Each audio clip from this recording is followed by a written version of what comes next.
Mga ginoo at binibini, ngayong hapon ay darating ang Kapitan General at sa aking bahay tutuloy.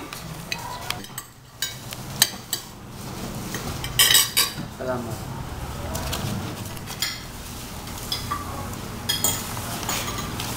Magpatuloy na tayo sa ating pagkain. Mamaya alas 4 pa darating ang general. Wala yata ang kilalang taga-sermon. Baka napagod? Napakausan niya mag-sermon, no? Oo nga. Kaya pala kilala siya. Napakahaba niya magbigay ng sermon. Upang makapagbigay ng ganong kahabang sermon, ay kailangan mo muna magkaroon ng baga katulad sa kanya. At ang galing niya pang mag-ugnay ng pangungusap.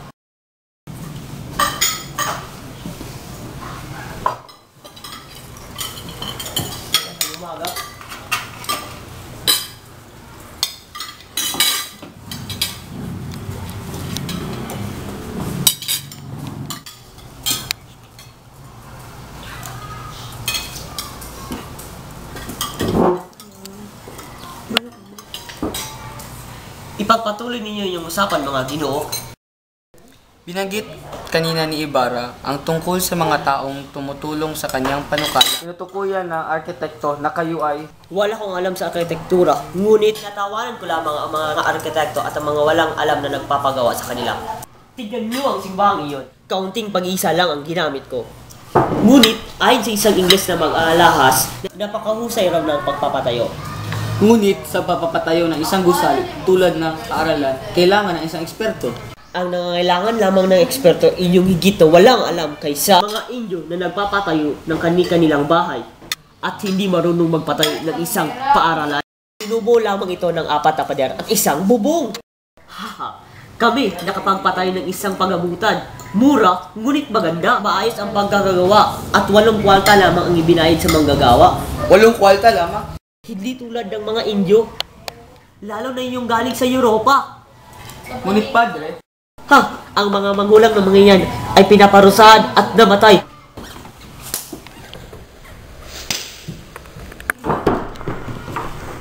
Tumayo kayo!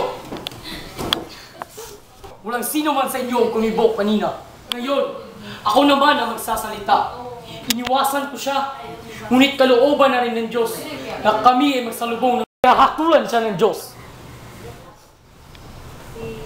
Huwag kayong kikilos. Natatakot ba kayong marunungan ang aking mga kamay ng masamang dugo? Marangal na tao ang aking ama. Mabuti siyang Kristiyano. Malugod niya tinanggap ang paring ito, pinakain sa kanyang hapag. Ngunit ano ay ginanti nito sa aking ama? Katatukasan kong walang laman ang kanyang libingan. Ginamit niya ang kanyang kapangyarihan upang sirain ang aking ama. Pati ang libingan ng aking ama ay kanyang nilapastangan. Iniis ko pa rin ang lahat, ngunit hinamak niya ang alaala ng aking ama. Kayong lahat na narito ngayon, nakita niyo ba ang inyong ama nagpapakasakit at nahiwalay sa inyo para sa inyong sariling kabutihan? Ang aking ama ay namatay sa bilangguan habang ako ay nasa ibang bansa. Hindi kayo kumilos sa makatuwid.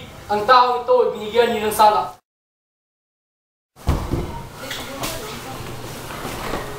Crisostomo, mamahal mo ako. Huwag mong ituloy ang ginagawa.